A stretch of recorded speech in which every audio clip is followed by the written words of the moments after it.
Welcome to the Sherri Johnson Show, the podcast for real estate agents who are ready to stop chasing their next deal and start building a business that provides predictable and consistent monthly income to even double or even triple your income and sales production in less than a year. I'm Sherri Johnson, international real estate coach, speaker, consultant, and the creator of the exclusive Goldmine Pipeline strategy that's helped thousands of agents add over 6 figures to even 7 figures to their bottom line. If you're ready to generate more leads, crush your income goals, and finally play the long game, you're in the right place. Let's dig in. And we are back. Hey, it's Sherri Johnson with the Sherri Johnson Show. And today I'm actually going to call it the Chris and Sherri Show because today's guest, my featured guest, is one of my all-time faves. And we have been literally best friends, colleagues.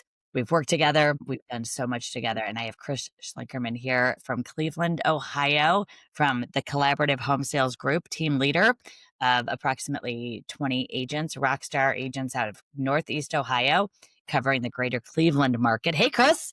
Hello. I'm so excited. We're finally doing this. Oh my gosh.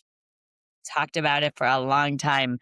So everyone who's listening to this, first of all, Chris and I have to go back in history just for 1 second because of our personal relationship. So we met, my gosh, I think 20 years ago. Yeah, 20 years ago. And we got to work close together. We've had a lot of fun. And I just want to tell you, you have done so much. Your career, the influence you have on your team, the agents, the whole industry, frankly. And it's a pleasure. It's an honor. You know that we've done a lot of training together. We've done a lot of skits together. We've illustrated the do's and don'ts of practicing what I used to call, remember, sales prevention, and a lot of laughs. Oh my gosh. So it's really like awesome to see you and have you on. I'm excited about today's show. And it is really the Chris and Sherri Show because it always was. So having said that, It exists. For those who thought it wasn't, it exists. Look it out. totally does. And it still does. So Chris, you've got a wildly successful team over 10 years now that you have built, and you've been in the business over 20 years. Tell us a little bit about your team because they're amazing. And it's what I love most is you lead from the back. You lead from the front, but you also lead from the back. It's all about your team. You make it about them. You always have. I admire that. I think that you position your agents for their success and very humbly lead them in a way that's different than most team leaders who are a lot of times about, their name, their whatever. So you start with having a team name that does not have your name in it, which I think is great. It's collaborative, obviously by definition. But tell us a little about how you've built this over the years, and then we're going to get into some industry topics that are hot topics. I can't wait. So tell us a little bit about your team. Well, it started while I was in an office overseeing agents. That was when teams were growing and becoming a more mainstream thing. And, in meeting a lot of new agents and experienced agents, it was a conversation topic. Should I be on one? Shouldn't I be on one? I don't like it for this reason. I like it for this reason. So just through observation, I was like, well, there's probably a better way to do this. And that's what was used to craft our group. And what's been nice about our group is we're going on 10 years old as a group. 90% of the people are still the original agents. It's not a big, fast growing recruiting kind of group. We just do a good job and we try to focus on the job and having great client experiences and successes. And, I personally enjoy helping them help others and see their success happens. Trying to put the ego to the side, giving the agents credit for their hard work, for their listings, for their sales, and being available. And that's just been rewarding to me. And I think we have a very steady path ahead of us. It's been working really well. It has. And you have, I think, done just a great job. I've watched it obviously for years. And I know that any conversation I have with you, it has to be right for your team and for them, or you're not going to do it. So, and I pay very close attention to those things, whether I've said them or not, I notice them. And I think that speaks volumes of why you have the success rate of retention is because people really succeed. I've watched you take part-time agents, and they are successful. They are full-time. They are making 3, 4 times what they used to make, and I love it. I think it's great. So kudos to you because that's hard to do, and it's there's a lot of what I would call revolving door with teams that they don't do what you do, and they don't build the culture you have. And I know culture has always been important to you, and it shows. But more importantly, what the proof is that the people have been with you for this long, and so they continue to go forward, and I think it's going to be a great future. So a lot has changed in our industry. You and I talk about this like every month. We're always talking. We go to dinner, we laugh, we talk about things, we call each other, we text each other. There have been some major changes in the last couple of years. Sellers today think it's like, 21. Buyers think it's 2008, I think. And so we're, agents that have not, if they got their license in 2020 or 2021, they're not really know how to price a house today. They really only know how to handle 17 offers and no home inspections and not having to price a house or do a price reduction. So there are some challenges that we face both with marketing homes. We have lots of great debates, you and I, and we talk about these things. Some of what I want to talk about today would be you have an extremely unique marketing approach to a seller. And then also you have an amazing value proposition with working with buyers. And with the changes that happened, we'll cover each one separately, but we'll start with buyer agency and the difference today that agents can experience and really the benefits of what some of our massive changes that happened. We always should have been using an exclusive buyer agreement. Some Right. people did, some didn't. Yeah. And now, if you want to share with us like your perspective, how that has changed your business practices for better and for how you train your agents to use that and some of the insights you have on that. It's been a positive change for the real estate industry. For us, it's been positive for the consumers. It seems like it's allowed us as agents to help anyone that calls to see a house or anyone that might be in the market. It's helped us to maintain a focus we didn't have before. And that focus is going to help with better service and experience for the buyer clients and for the transaction in general.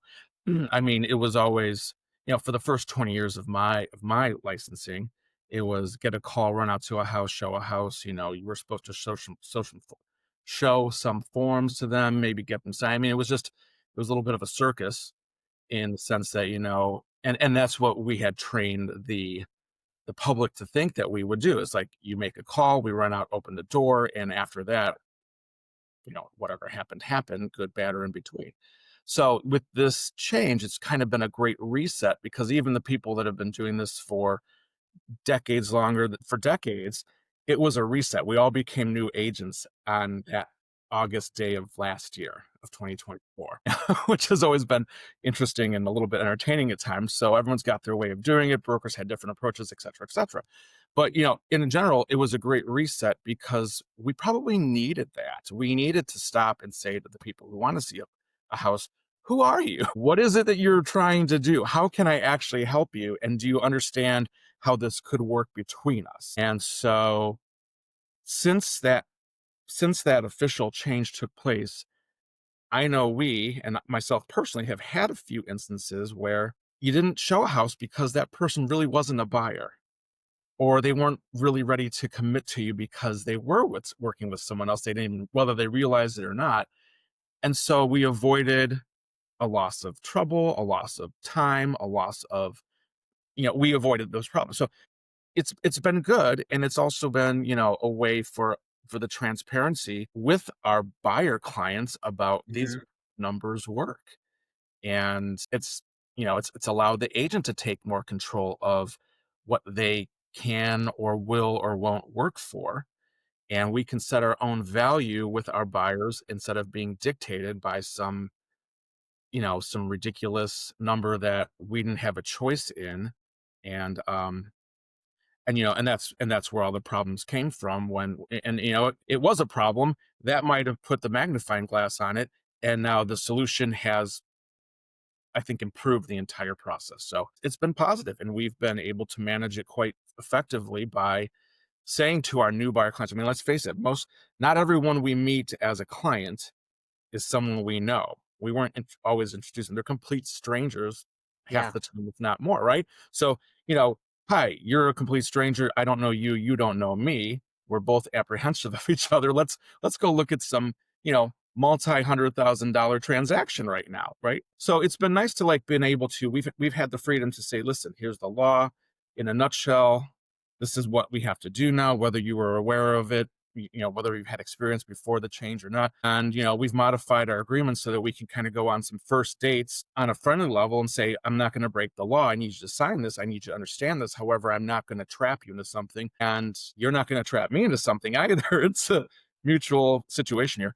And so we've been able to use a strategy or use an approach that's consumer friendly, agent friendly, and effective, where we have great clients who understand and are prepared to work with us because we've had a nice test run, and it started off on the right foot. And I mean, I for years begged agents to stop doing agency on the hood of the car, fly by night, just sort of sign the document and go. And please sit down and have an actual consultation like we do when we list a home.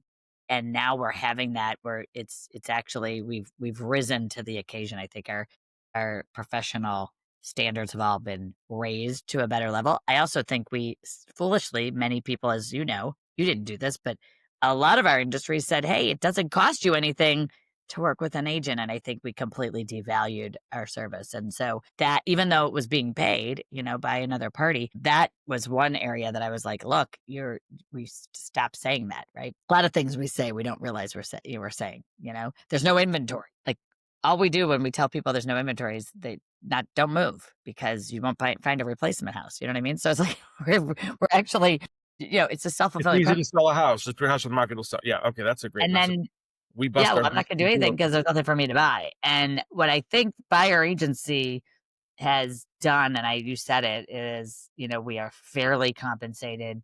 We actually can have a conversation that says, this is how I work. This is how I get paid. I remember I was an agent and our forum back at Smythe Kramer said, you know, a retainer fee. I walked into my manager and I gave her a check and she thought I sold a house. And I said, no, that's a retainer fee on the buyer exclusive. And she's like, you got a buyer exclusive signed? It's like 1996. And I go, yeah. She goes, and I said, this is the retainer fee. It was $1,500. And I said, give me $1,500. If I never see you again, I've been paid. If you buy a house from me, it'll go towards your purchase and you'll get refunded if the seller pays my whole fees. So we've all caught up to what I think every state was doing randomly differently. I think it's a huge incentive. And we get to dictate that, especially if you're an agent who's resourceful like you and you have an actual plan where you can go out and find a buyer a house that's not yet listed. I know you do that. And the fact is, I remember being on a plane with a guy was flying to Virginia and into DC rather, and he's like telling me why, he wouldn't use an agent. And I said, well, would you use an agent and pay them if they find you a house that was not yet listed? And he said, absolutely. That I would pay for. And I said, well, that's what we're doing. So you want to really, just like you would hire the best attorney, just like you would hire the best CPA, you need to hire the best real estate agent. That said, there seems to be, there's always different ways agents are trying to differentiate their marketing, differentiate um, their value when going out to get a listing, and then actually market that home. I've known for years, I've watched you do this. You have a very awesome, unique way of marketing your homes, not only to the buyer that would be buying that home, but internally to your team. Your whole team has an inventory of buyers. We're marketing that within your group of 20 plus agents. Tell us a little bit about what you do that sort of separates you from your competitors in terms of how you market a home. Well, I mean, I wish it wasn't unique. We've had we, meaning you and I, in the past, and I've I've done training to different groups about marketing listings. And one of the biggest downfalls right now that's happening, and it's been going on for years, is a lack of marketing for the wrong motivations. Irresponsible behavior by certain agents or brokerages to take a new listing and not fully expose it so that they might benefit by, selling it in house. So kind of like with that in mind in the background of it all, even before our market turned hot or before COVID or whatever that turning point was, during the time when listings didn't sell overnight, like, 2008, 2010, kind of getting out of the ditch there. In every market, a seller should seek the highest level of exposure to the most buyers. Doesn't matter what kind of market it is, buyers market, sellers, it's always going to be the case. And there's always exceptions to the rules, but we're just going to kind of keep it in the mainstream. But even the exceptions to the rules can benefit from some of these points. Every seller should be seeking the highest amount of exposure to reach the most buyers in the most effective manner. And we've had a lot of industry options and Right. changes and, different approaches and that kind of thing. But, overall, when we are going into a listing appointment, when it comes to the marketing and the strategy and getting things set up, it's always a culmination of, what's possible and what for the seller and all terms considered. I mean, but the real point is that overall, our approach is that we create a strategy that's is customized to the sellers. It can be for their needs and their situation or for the property. And we want to have a plan. Like, you cannot effectively meet a seller today, list their house today, and put it on the market today or tomorrow. It's not going to work. Those are the agents that think MLS database entry is marketing. And unfortunately, that's going to be a short career if you keep that in mind. So throwing something in MLS in a haphazard way, or even in the most planned way, is not the answer. So we try to do steps or waves of release. Okay, so you're going to sell your property, but we've agreed to move forward, work together, get everything. We're preparing the listings are so important now. Condition and price are so important. I mean, I think the past few years we're kind of out the window. We heard agents and brokers say, you don't have to stage a house because everyone's going to buy it anyway. Correct. And you know what? Yeah, they were going to buy it. However, some places might need specific attention. So some properties, right? So, Right, right. so conditioning and pricing is having a strategy, having a seller understand this is the approach that I would recommend or that you can do, or if you don't like that, here's another one, but pros and cons for each, right? So we try to give the options based on what they're comfortable doing, based on what we think might be best for their goals, price, timing wise, purchase power wise. So there's all these things going on, but by the time we know the narrative of their story, of their life right now, of what it needs to be in their real estate goals, it's about, hey, all right, so great. Let's get the house ready. Let's get you ready. Let's get the paperwork ready. Let's do the prepping. Let's do this. Let's do that. It's not going to happen in a couple of days. Sometimes it takes a couple of days or a couple of weeks. Meanwhile, we can do some, marketing. Now we've got some shackles thanks to the powers that be, but we can still do some marketing. Like, I can tell my group, I can tell my office, I can put the word out there. There's better ways to do it than others. We won't get into details right now, but the idea is, say, hey, let's just get some of the word out there. Let's get the house ready. And then when it's this close to ready, let's put out some trailers about this thing is coming on the market any minute now, or in the next day or two, or Monday or Thursday, or whatever whatever the plan might be. And let's have a plan to have appointments. Let's have a plan to do open houses. Let's make it so that people can plan to come to this event, which is the opening of the sale of this Right. property. Instead of, I think sometimes what it's easier to understand is, instead of doing what some agents will do, which is throw it in the system, don't tell anyone about it, have an open house, take the first offer, leave money on the table, close the door on buyers' faces that could have been the better buyer than what you accepted, because they didn't have a simple plan. And it is not. These are not complicated. This is common sense. This is what sellers want. But sometimes the sellers think that the agent knows best. Unfortunately, that's not always the case. And they go with what they tell them. And there's others of us who didn't get to show the house and you have a chance to make the appointment before the door and the appointment desk is shut down. So, we really go over the strategy of here's why we want to do it this way from perspective of pricing, conditioning, and marketing and releasing the property to get those people. No, we have a new listing right now. It was priced properly. It was conditioned. It took them about 2 weeks to get ready for it. The pictures are in, the reports are created. It is polished. It was released last night. We have 24 appointments lined up.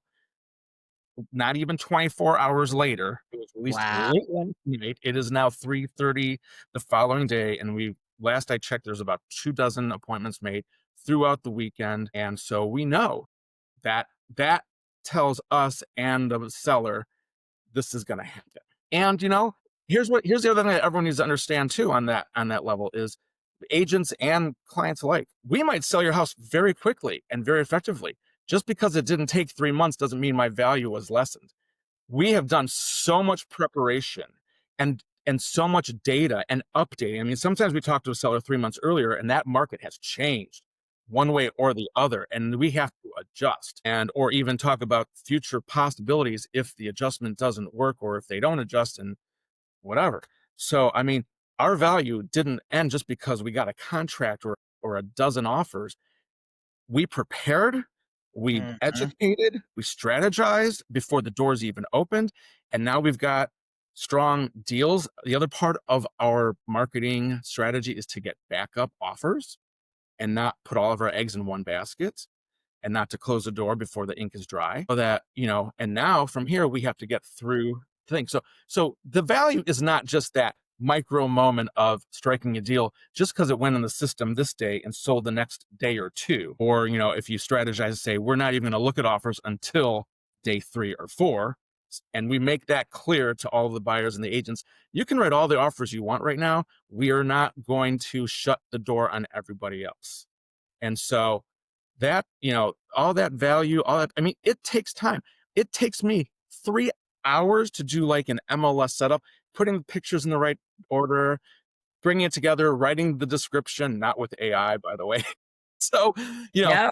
and like, I don't think people realize like, because I'm a little bit of a perfectionist too, I'm like, everything has to be just right. And I'll go back and I'll fix it. And if I see something wrong, so there is all this prep to get that amazing result quickly where, sometimes there was a couple of stories just the past month or two where the prior agents who had these listings for 6 months didn't do these things, and now that's even tougher to have to reinvent something that's been on the market where everyone's go, oh, we saw this before, why didn't it sell?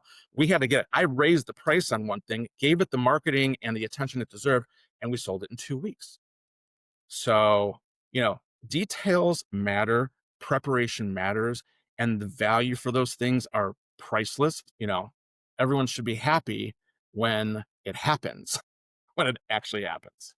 So Yeah, I mean, we just really come in with a lot of planning. well, it's a complete comprehensive strategy that you're not just slapping it in the MLS, putting a sign up, and very sort of haphazardly I see this all the time. That is not in the seller's best financial interest. And, then you have the people who this sold before whatever, and it's sold by, whether it's that's not in the seller's best interest either. Like, this is the wrong approach. And, it just is sad when we see it happen. I know it's extremely frustrating. What I love that you do is you actually are adding so much strategy on the front end to prepare the home, to stage it.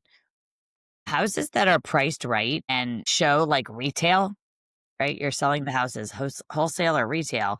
You're putting that in its best light. You're going through, not rushing the project, and making sure. I heard you say waves of marketing. I also heard you say we do the proper job to stage it, to you're making repairs, I'm sure, or light remodeling, but you're putting that house in its best light.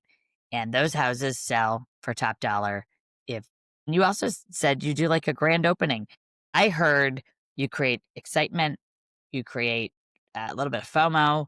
Everybody wants to see that house. You're creating urgency, whether you know it or not. I feel like, remember the days when agents would be like, oh, I already have a showing during that hour, and they didn't want to stack the showings. And you and I were like, stack them. I Shove want them up the people to door, see right? back to back. I want to overlap, actually. So agents overlap your showings. And by the way, like the entire front end of this is what you are being paid for. Of course, you're being paid as well to do the negotiation and keep that deal together. But when you have 24 showings in the first 48 hours of a new listing, I mean, that speaks volumes. And that's why you're so successful, I think, at doing this. What a great strategy. I mean, that's And just the other thing to keep in mind is like not everyone can paint or fix or remodel or stage. But if there's a ways to adjust. That's the other, like we don't come in with like this is how it's gonna be.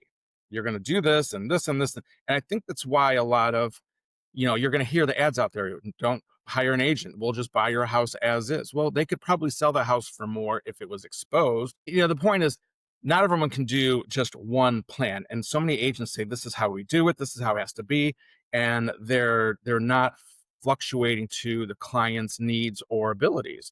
So if you can't stage your house, if you can't remodel it, if you have to sell it in less than ideal condition, maybe the timing doesn't allow. You got to adjust for it and have a different option for them. I mean, they deserve it. You should be able to do it. And that's our job, is to be able to help them based on their circumstances. So it's not always about just, top dollar and making everything look beautiful and, Instagram ready. It is about reality and giving people options and good service.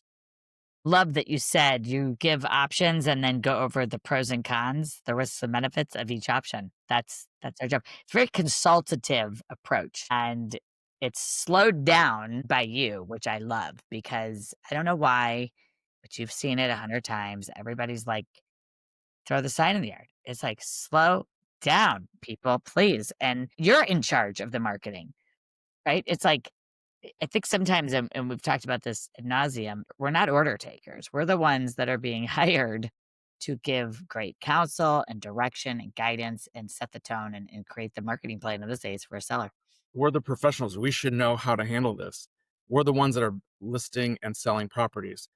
You know, dozens, hundreds, a year, a time, whatever. I mean, so why are we not instructing our clients what might be best for them? They want to hear that. Most of them want to hear that. They may not always agree with it. You might need to explain a couple, but that's what you're there for. You should be giving them that advice. You should be giving them that guidance, setting those expectations, giving them the pros and cons.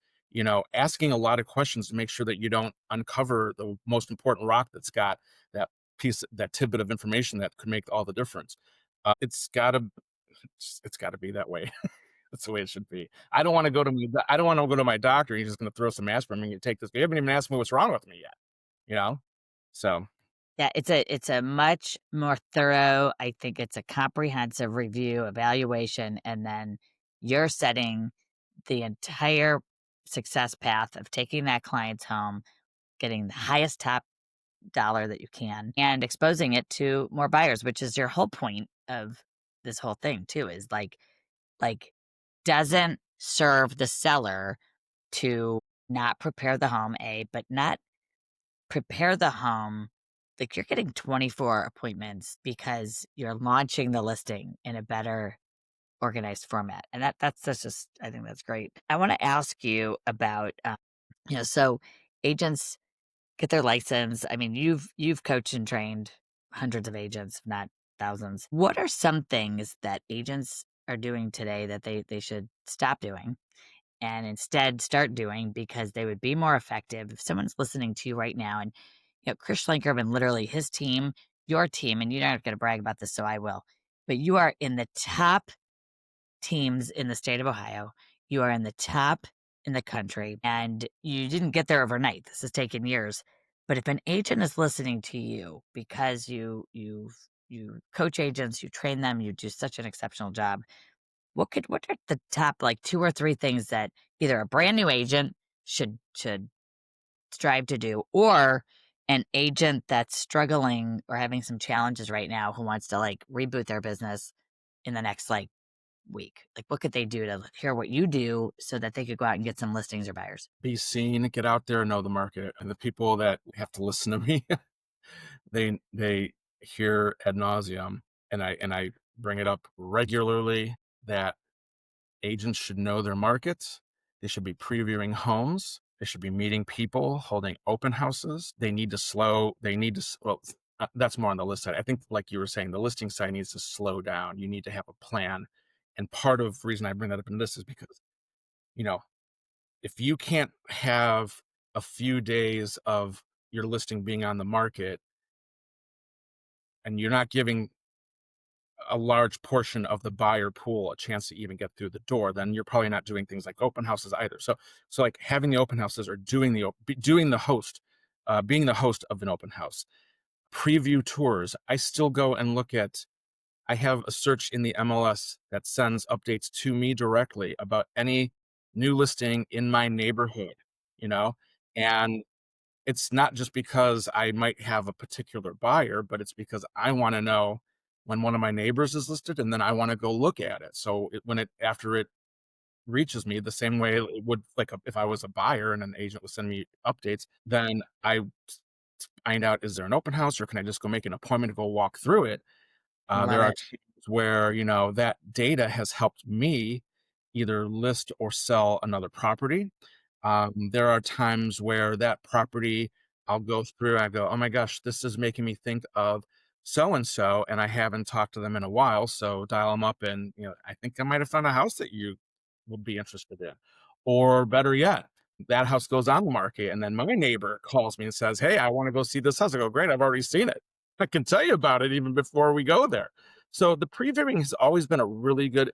The previewing goes hand in hand with knowing your neighborhood, your primary market, because while you're out walking through houses by yourself just to see them, and what cracks me up is some list agents, like, if they know it's just you, they're like, you can't show it. Well, then good luck selling it. That's another story. But you go through and you walk through these houses because you need to know the inventory. You can't sell the inventory if you don't know what it is.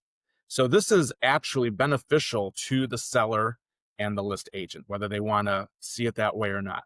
And while you're out there, pull up the for sale by owner sites and see who else is for sale by owner in there. Maybe go knock on the door, or pull up the expired or withdrawn list and see who's Mhm. in the market, who is expired, and maybe knock on their door or drop off something and say, hey, I was out looking at houses because you were, and I work in this neighborhood because you do. And I saw that your house is off the market because it is. And maybe you should list with me because you should. Right. And, so you can do all these things at once. And there are times where, on a beautiful day or not, whether they're out watering the flowers or shoveling the snow, I see the neighbors and I wave to them. I go, hey, it's Chris. I live over here. We haven't met before. Who are you? Nice to, okay. So you network with your neighbor. I mean, you can do so many things at this time. And then through all of this previewing and just saturating your real estate brain with this data, you do an open house in that neighborhood, and the people that come through, you say, I've seen this house. I know this house. This one smells like, you know what? This one is awesome. This one has a crumbling foundation one. This one is a deal. This one's and they're like, okay, this person knows this area. There's no one else that we should be talking to if we're going to buy or sell a house. And that has worked so many times, and it is not hard to do. And it is the best time spent. It is not a magic pill. I will hit a house on my way to the grocery store. I will hit a house on my way back home from the office. It takes me 10 or 15 minutes to walk through it, if that, and it's up here. And so brand new agents that were first day, this is what we talked about. Said, you know, print off your reports, make your plans, make your appointments, set them up, walk through, make notes, things that you wouldn't have known about this property if you hadn't walked through it. Don't tell me that you were at a house because you looked at it on the screen. That is not effective. Oh, Don't tell me you know a house just because you scrolled through your screen and you saw some pictures. I'm going to call BS on that. You need to know how it feels, smells. I mean, that not is all not all the pictures are going to be there. Did it show the basement? Did it show the flooded backyard? Did it show the amazing finished basement or attic space? Sometimes you're not getting the whole picture, but if you're there, you can. And so write the things down on these reports and hold on to them for a while. Use them as your reference point. Take them with you at open houses so that you say, you know what?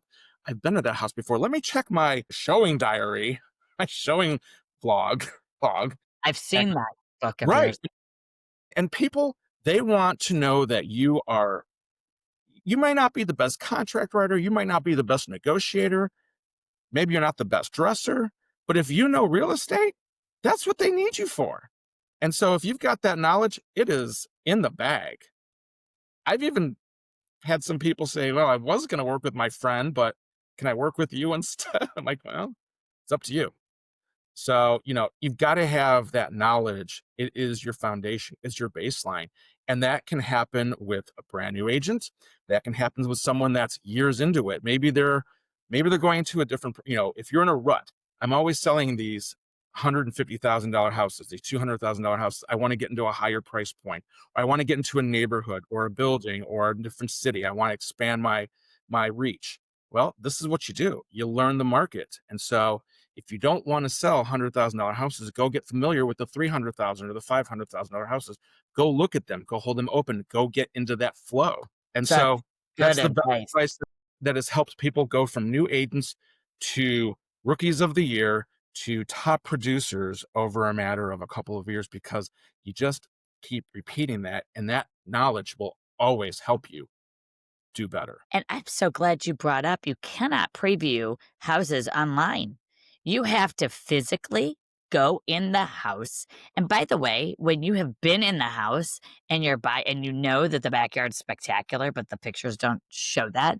And you can say, you know what, Lisa, I've actually been in the house. You have to go see it. You can't judge a book by its cover. Many of my clients buy a house that they didn't like online.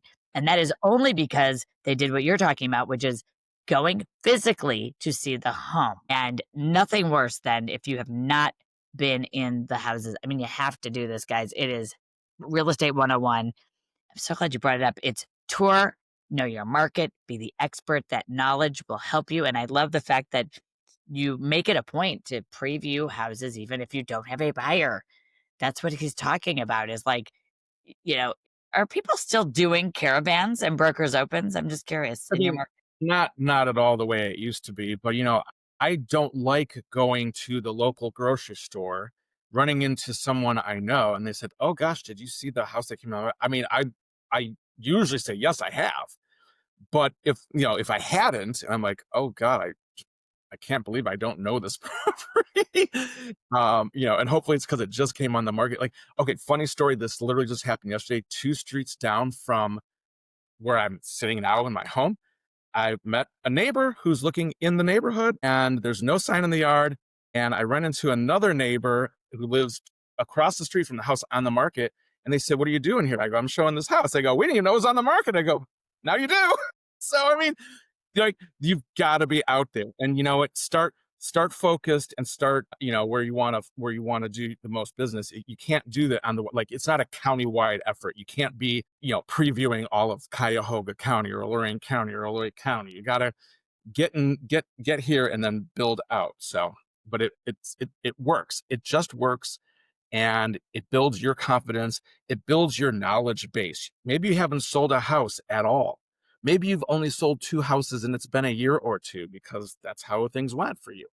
But if you have that knowledge, you can say, "I've been in this house. It has this." I mean, you sound, and you probably feel more confident, and you sound more confident, and the people will be more comfortable using you. And they're not asking you, "Well, how many houses have you sold?"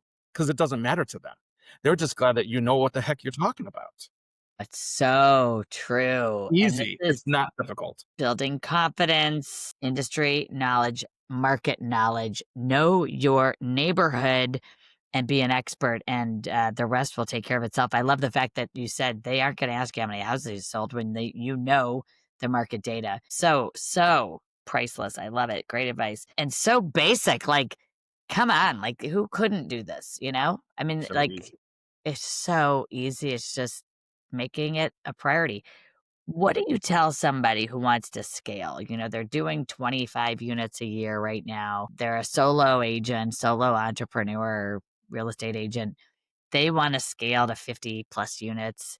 What's the best thing to help them to make that shift? Because they might have plateaued. They may be like, all the business is coming to me, Chris. So I just kind of do what's coming to me. I don't know how to hit that next level scaling. Do I hire someone? Do I take the leap and start a team? Or tell us what you think your advice would be to them. Well, this is just business planning, right? So if they're winging it, and they're selling 25 units a year by WIMing it. Well, what could they do if they weren't WIMing it? And so let's talk about the different approaches. What is the real goal? Is the goal to sell 50 units, or is it to sell 25 units of twice the volume? Right. So you start to, I'd say, let's look at the strengths and the weaknesses. What can we build on or improve, and what's going to really make sense for them?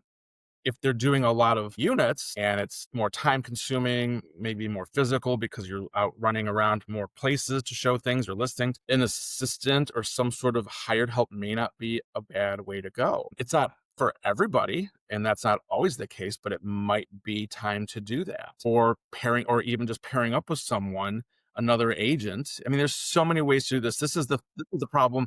This is the problem with the term team, where you've got teams that they look like, groups of people that are under one name of some sort.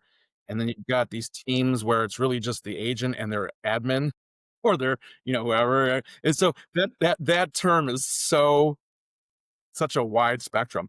For So sure. like this doesn't mean like you have to join a team or be a team, create a team, group, team, whatever you want to call it. It's like this is business planning. I mean, brokers aren't just one guy in the office being a broker, right? So, or gal. So, that agent that wants to ramp their business up, it isn't always about units. It might be also about volume. It might be about approach. It might be about organization. A lot of people don't have systems.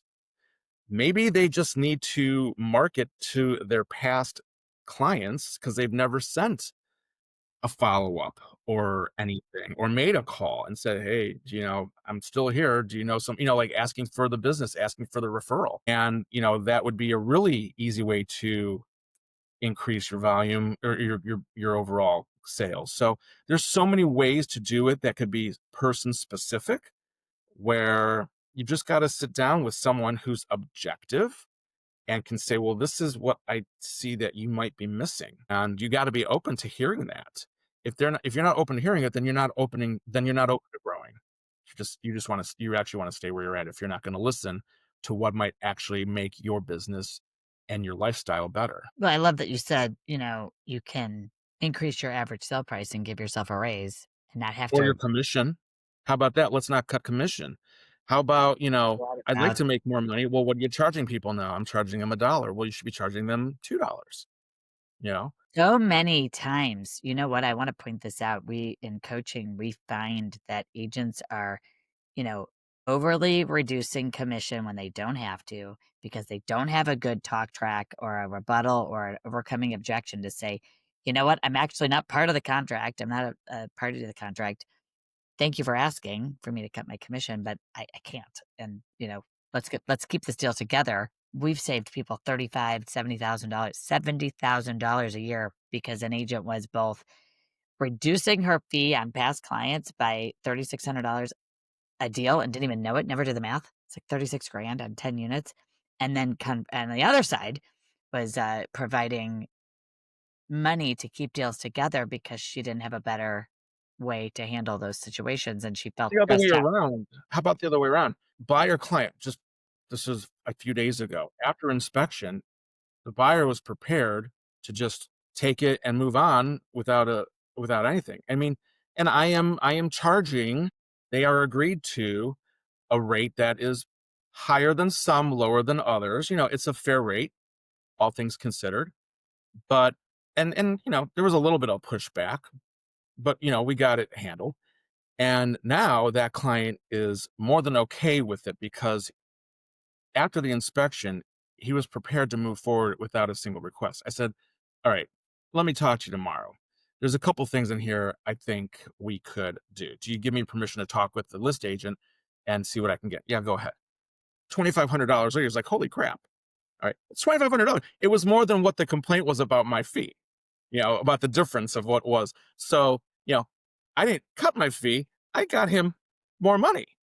And we do that with sellers too. You want a low commission? All right, well, hate to bring this quote up, but you cut your commission, you cut your price.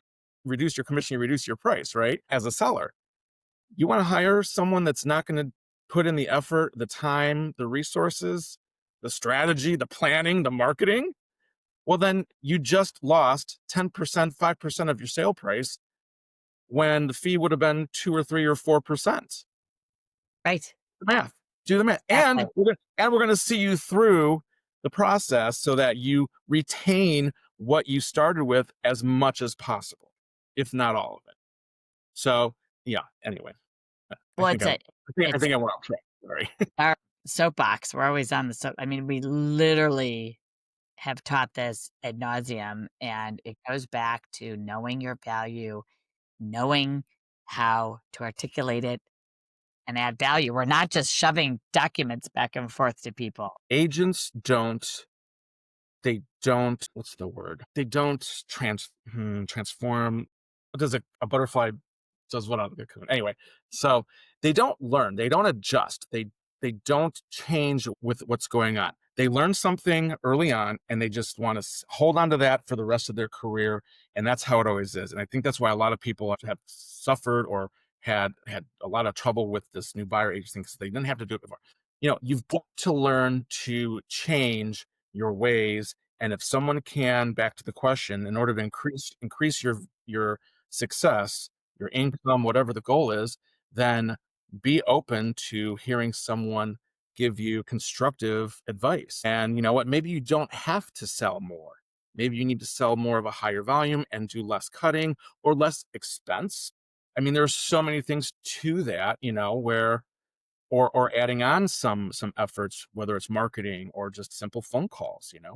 So that answer is so specific to each person, but that's just a lot of different potential ways to boost from up to the next level. Well, and I think most agents really just don't have a plan. So having a plan and being strategic about your growth is what's going to make it happen.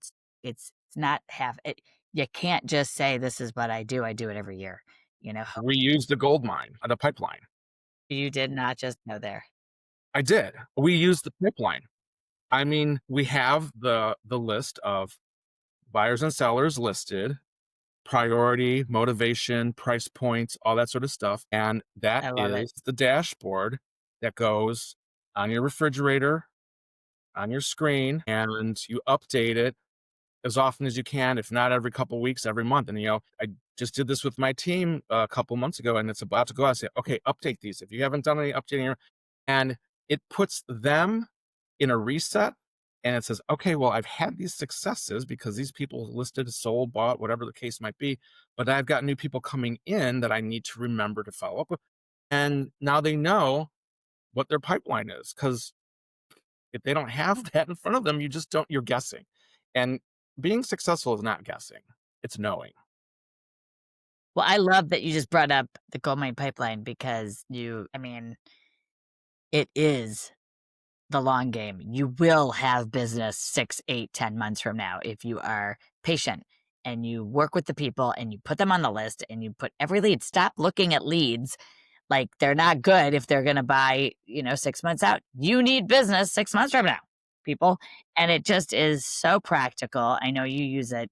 It's just so great. I'm so glad you brought that up. It's like if I created any one strategy, maybe it's that and the make 50 grand at your next open house. I don't know. They're both pretty cool. It's so fun. And, the other thing I wanted to ask you is there's so much, agents are like, a lot of people think they have to be on social media to be successful.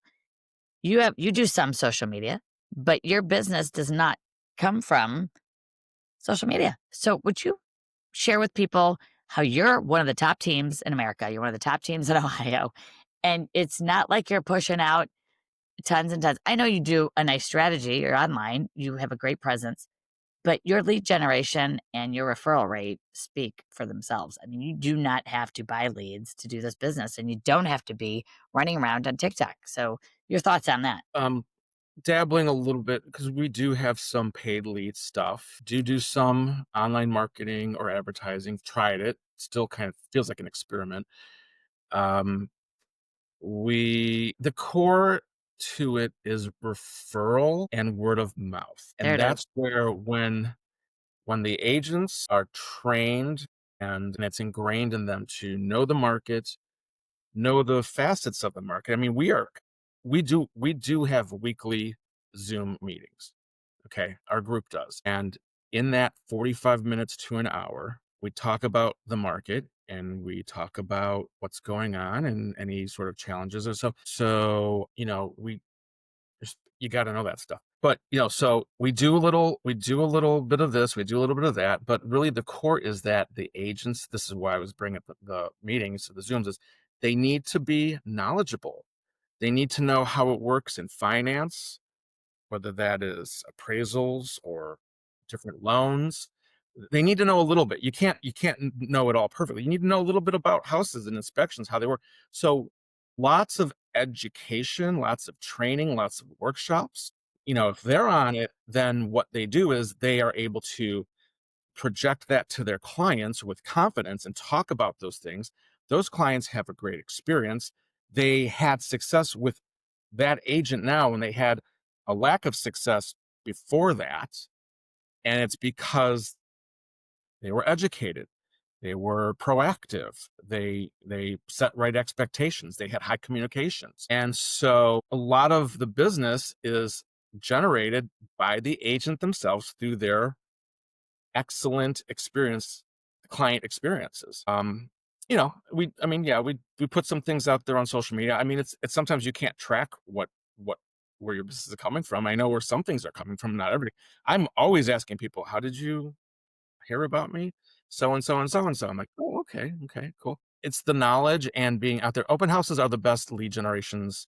That's gonna We can't have enough open houses, and it drives me crazy when agents won't do open houses or won't allow other agents to do open houses. I mean, open your doors, people. If you I have a listing and maybe I'm busy or I'm exhausted or I just don't want to do an open house that weekend because I wasn't whatever happens, or I do want to do the open houses usually, but there's a Saturday, there's a Sunday, there's 12 to 2, 2 to 4 on both days. I mean, that's 8 hours of time right there. for If the sure. seller can allow it, or if it's vacant, or if they're out of town, or if they'll just be like, I mean, I'm always saying, hey, if I can get people to do 4 open house shifts over the weekend, let's throw in a Friday night while we're at it. There's 5.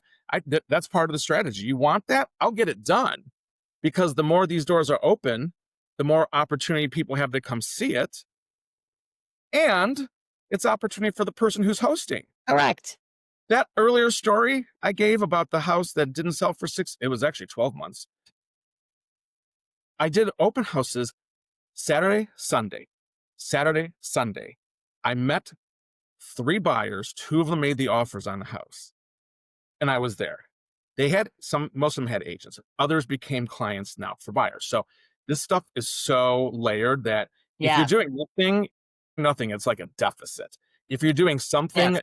you're up there. You're going to be getting all these things because they're woven in with each other. There. The knowledge and the activity and the success, it all comes together. And that's where it's my favorite part, is when like a new agent, they've done all their previewing and they're just waiting for something to happen. Okay, let's do this. Now do the open house. Now talk, like say these things.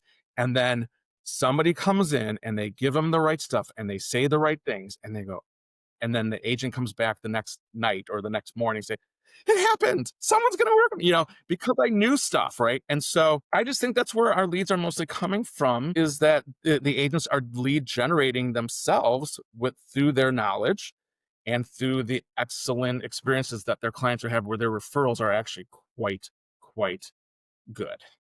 Well, the open house is the GOAT of all lead gen. It is the greatest of all time. Where else can you sit in a house, have people come to you, have a better strategy, sit at a house that has a move up buyer so you get listings from it?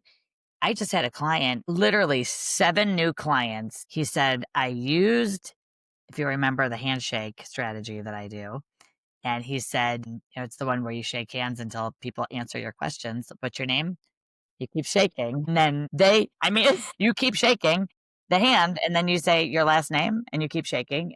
So this agent, who, by the way, did Goldmine Pipeline, and an hour had $9 million on it. He got in his car. He said, you know what? I'm going to go back in the office and actually call these people. In another hour, he had 3 listing appointments. Those houses all sold. But just last week he was on and he said, Sherri, I did this open house, your make 50 grand open house strategy, 7 new clients. They're all going to list. They're all going to buy. It's 14 transactions. It's $157,000 in commission.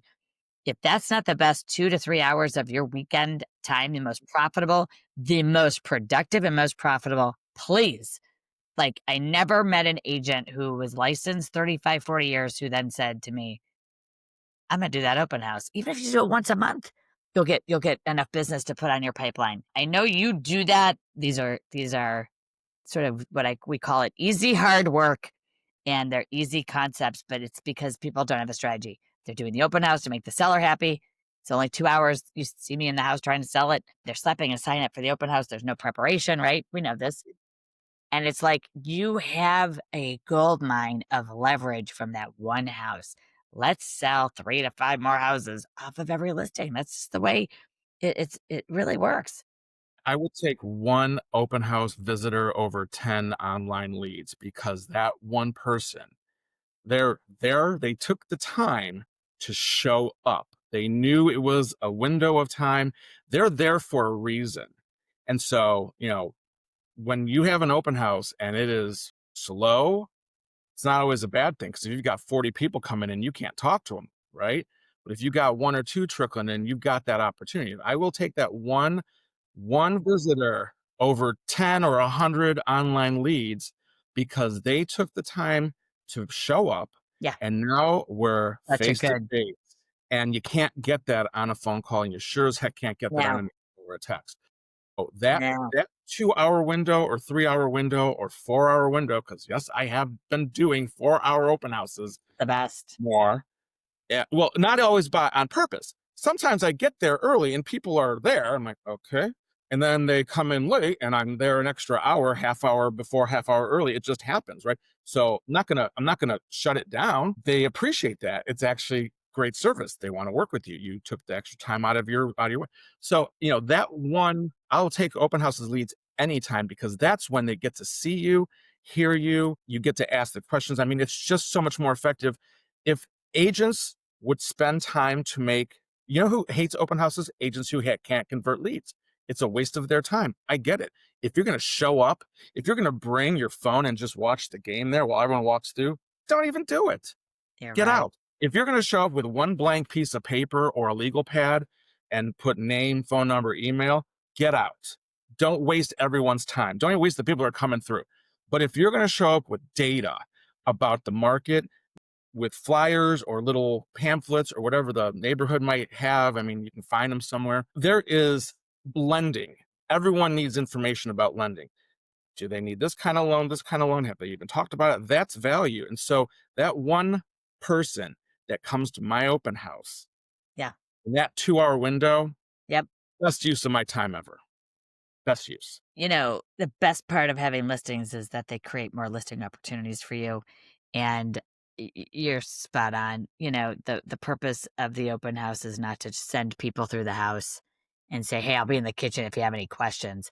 This is an opportunity for you to convert your best when you're face to face. You know, 55% of communication is body language and 37% is tone of voice and cadence of how you speak. So are you Debbie Downer at the front door? Or are you like, hey, enthusiasm wins every time, right? The last 4 letters of that word are I am already sold myself. And it's like you can meet 1 or 2 people at open house and get more business. You're absolutely right. I love that you said that. By the way, the neighbors are potential listings and future buyers. Please stop calling them nosy neighbors. Come on. They are literally where there is 1 for sale sign, 2 to 3 more signs are going to pop up in that neighborhood. It's not a coincidence, everybody. You can be the agent who gets those leads, who gets those listings and puts your name on those signs if you would just do some legwork. They're Walk around. waiting. Do They're you waiting canvas more. neighborhoods? Do you canvas neighborhoods? And I'm sure you do. You tell people you sold the house or invite them to the neighborhood open house, or do you do like invite the I'm neighbors? using I'm getting back into my mailing habits, my direct Yes. mailing habits. Yes. And I love it. so this whole year, earlier this year, it's probably April or something like that, I put out a couple of postcards. They're a couple weeks apart from your sales, listings, open houses, just kind of your regular stuff. But a couple of neighbors said, when did you start getting so popular? I was like, well, I've always been doing business around here. I just didn't send you postcards about it. And so, it was Yeah, like, it was funny, but I'm like, should have, it's one of those, you know, we've got past clients that end up working with other people, not for a good reason, just because we forgot to that's follow up with right. them. We've got family that says, hey, I bought a house. Hey, I'm a real estate agent. I'm related to you. What the hell? And so that canvassing is definitely worth it. And again, it goes hand in hand with previewing all this stuff. If you're previewing this neighborhood and you're sending out direct mailers or door knocking or whatever you do, like it all goes hand in hand, and you will become the specialist, not some general practitioner, but the specialist of those people's real estate needs and whatever. It's just awesome. Well, listen, number one, I had a listing and in a neighborhood, and I told everybody about it 6 times, and they said, "You sell everything in this neighborhood." And I'm like, "I only have 1 listing," but the perception was Perception is that I was everything. the only one telling anybody that it had an open house, it was a new listing, it had a price change, it went under contract, and then it finally, sold, and I told them who the neighbors were, but they got 5 cards from me, and so they thought I sold everything in the neighborhoods. Such a good point, and New listing, open house, under contract, sold. Those are 4 right there without even thinking, yeah, right? and 4 right maybe a there new because they price, wanna a know, new because they price. wanna know, right. New And price. and everybody wants to know what's going on in the neighborhood. Like, when an agent says, "I don't want a cold call, Chris," and then they look at me and they say, "I don't wanna call my sphere either." I basically look at them, I say, "Who are we selling houses to?" Because this is a contact sport. You just proved it really in the last 55 minutes. Like, it is game day. You are literally out meeting people, running into people. Every person needs shelter, and you have the opportunity as an agent to provide value, exceptional value, and help that person meet them where they are. Don't get hung up on their timeline, you know? Have a conversation and show value, but again, it comes all the way back to knowing your market and being an expert in your market. That only happens because you've been through enough doors and enough houses. So I love that. Set a goal right now. If you're a new agent, if you're not a new agent, you gotta go out and preview houses. You gotta know your market. I love when you can talk about a house and people are like, "How do you know about that?" And you're like, "Oh, I've been in it." You My said that job. multiple times. My You job. can't Nothing beats knowledge and being an expert and literally knowing your primary market. So, we could talk all day. I think this has been amazing. If you are listening right now, please, the action items, the best practices you just heard, put them into action. We're going to be able to indicate how to get a hold of Chris Schlenkerman and his team and how to send any referrals your way if you're listening to this across the country. Chris is in Northeast Ohio and covers the greater Cleveland market, has an amazing team. Again, amazing team in the country. You are like, it's just awesome. You've done so well. You've always done well. And I personally, when we got to work together and run a huge thing together and run it and hit goals and cross over thresholds no one said we could, and we did it not once but 3 times in a row. I'll tell you what, those are the best memories, and I know, like, you make me better. You have taught me so much, Chris, and it's just been, well, it's been a fun partnership, and I look forward to the future. Will you come back, be on the show again? Chris and Sherri Show. You got it, the Chris and Jerry Show. And guess what, everybody? Chris is literally one of those people. You can call him, you can reach out to him if you're in Cleveland. He knows everybody. He will connect you. He will help you if you have a referral. His team and Chris will take care of that. And I want you to follow Chris on his social media. That will be in the link here for you to follow Chris and get to connect with him and connect with his team, the Collaborative Home Sales Group. And Chris, thanks for being my friend. Most of all, thanks for being one of my dearest, closest people, friends, BFF in the industry. And I just said BFF, didn't I? Oh my gosh. Remember that? I got you that I got you that big. Do you still have it? You still have it? I know you still have it. We are gonna have you back, and we are gonna bring Chris back, and he'll, I know, bring it and deliver some more fire This has been an amazing, amazing What do episode. they I'm wanna so hear? Do you have excited. comments in this thing? Do they get to put, like, "Here's what They we want will put comments. Yes. here's what we want topic-wise." Yeah. So, you know what? Drop a comment, put a review in the podcast, please. This is the new Sherri Johnson Show. It's the new podcast. My old one, I shouldn't say old. I retired the first one after about 330 episodes. The You Rock podcast. It's retired, but it's still awesome. And I love the fact that people tell me you'll appreciate this. I met someone in an airport in an elevator, and I didn't meet them. I was talking on the phone. I had a baseball hat on. I was running in the morning, NAR, and I'm in Orlando. And this woman heard me talking, and she said, "Hey, you're Sherri Johnson." And she said, "I recognize your voice." Go figure. And I said, "You must listen to my podcast," because I didn't know her. And she grabbed my arm and she said, "I not only listen to your podcast, I've sold 5 houses from your podcast. So here's what I know." Uh, and that alone just like made my entire week. You're going to take, if you listen and implement just a third, half, all of what Chris has just shared with you, your business will soar and you can do anything you set your mind to. So please take what he said, write it down, take notes from your notes, as my friend Brent Gove says. Take notes from your notes and put into action what you just heard, because this is a recipe for consistent growth, scalable growth, and just a fantastic way to really have a successful business. You've grossed over $1 million in closed real estate this year in GCI. And, I'm going to say it for you, but you are a wildly successful person. You're a wildly successful real estate leader, team leader, and you're just one of my favorite people. So thank you, fellow Capricorn, Thank my friend. Love you, love you. So we will have Chris back, and tune in for the next episode of the Sherri Johnson Show. We are dropping new episodes every week. And again, I'm Sherri Johnson. Thanks for being here, everybody. We'll see you next time. Take care. Bye-bye.